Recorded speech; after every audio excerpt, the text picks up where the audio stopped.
Can you believe we're at vlog 133? Wow, it's just rolling along. Holy beans. Hey everybody, my name is Jaime, the shut-in cartoonist musician, and we of course are vlogcasting from the Corn Tortilla Press World Headquarters, located on an island which is just off the coast of Oakland, California. Drinking my second cup and final cup of coffee today. This morning, which is very overcast. It's windy too. I was planning on after this of taking a run out to the other end of the island on the bike and back. Anyway, let's get into it. I'm going to talk about another film today.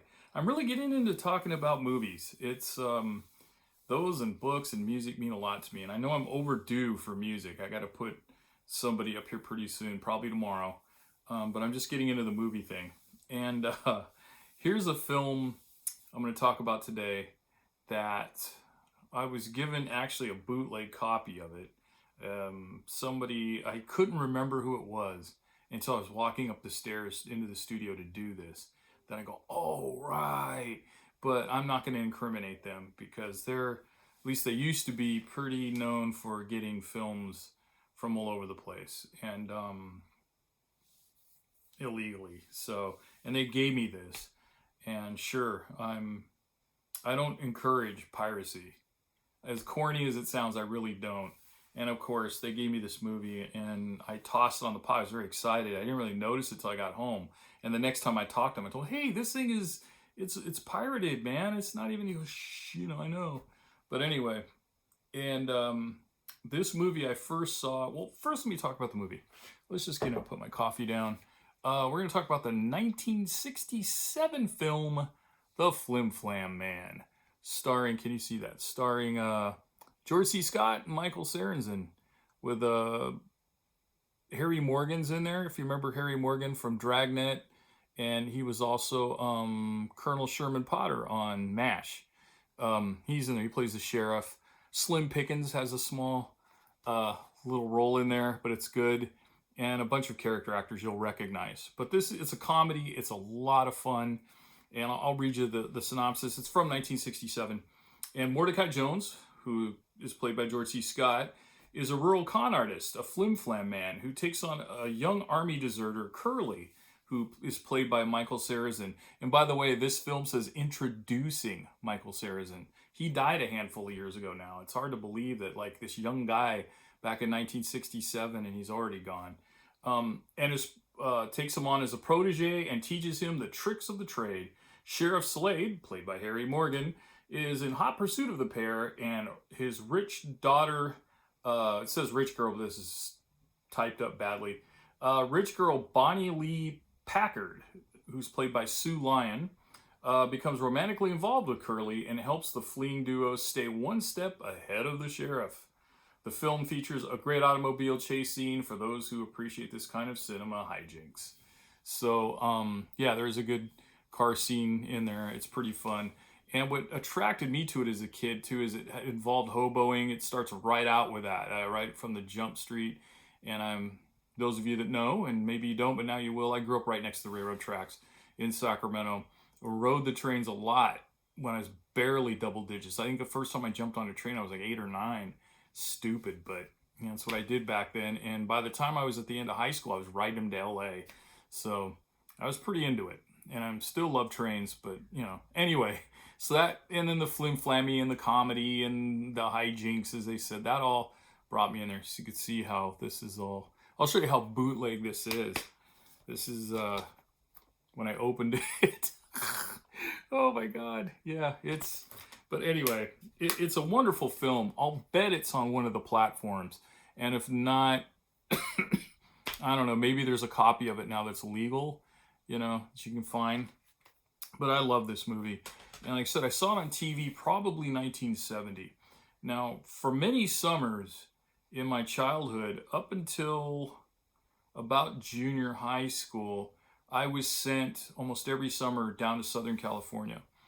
East LA, Boyle Heights to be exact, where my mother was raised. She's from northern Mexico, but she moved to as a kid.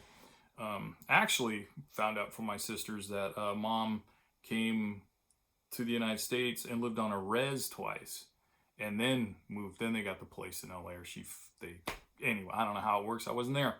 But neither here nor there. So the summers I would go down there with cousins, and I made friends down there. And every summer, just about every summer. There was one summer I didn't go. And then one particular summer, actually it was 2 in a row, but because I stayed there the school year, I got sent to a woman I vaguely knew, an aunt, but she was actually a cousin, a distant cousin too. Her and her husband had a bunch of rental properties. They invested in the 50s and 60s all over East LA.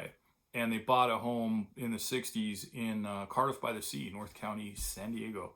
And I got sent there. And that's where I first saw this movie on a movie, like a Saturday night movie TV.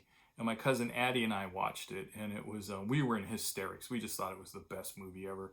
I think we talked about it for a week.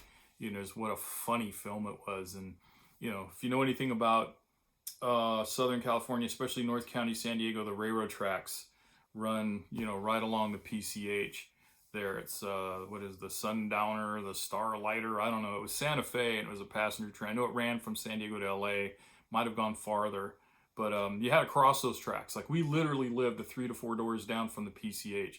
So you went down to the corner, because you could see the ocean from the window.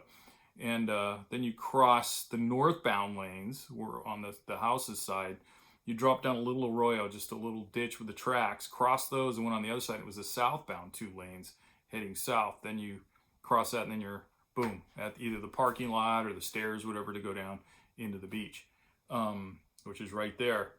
I was down there about 10 or so years ago just to kind of reminisce, plus I was on a surf trip. But I stopped in there, and I noticed that I lived on Mozart, which is on one side of Cardiff by the Sea Elementary School, the south side. And I noticed that the northbound lanes and southbound lanes are all on the ocean side now, and they made them all cul-de-sacs on the beach side. That's just a little information that you can all sit there and go, oh, who cares? It's just something, you know. I was there, like I said, from like 1969 to 1971. So the only thing that's the same there, the only thing that remained was the Jack in the Box, which is on the corner of the PCH in Birmingham, which is the next street south of us. But anyway, that's where I saw the Flim-Flam Man, and it stuck with me, obviously. And so here I am 50 years later with a copy that I got 15 years ago or 10 years ago or whenever it was, and that's bootleg. So I recommend it. Flim-Flam Man, George C. Scott, Michael Saracen. Check it out when you get a chance. I guess I'm going to go ride. It looks really funky, like a bow-legged monkey out there, but we'll see. All right, everybody, if you have to go out, mask up. Don't forget to wash those hands and sanitize them. Be sure to keep distance from everyone and be kind to yourself and others. Don't forget to subscribe down below if you haven't. And, of course, I'll throw the website down there just for grins and giggles. All right, everybody, have a great day. I'll talk to you next time. Thanks for joining me.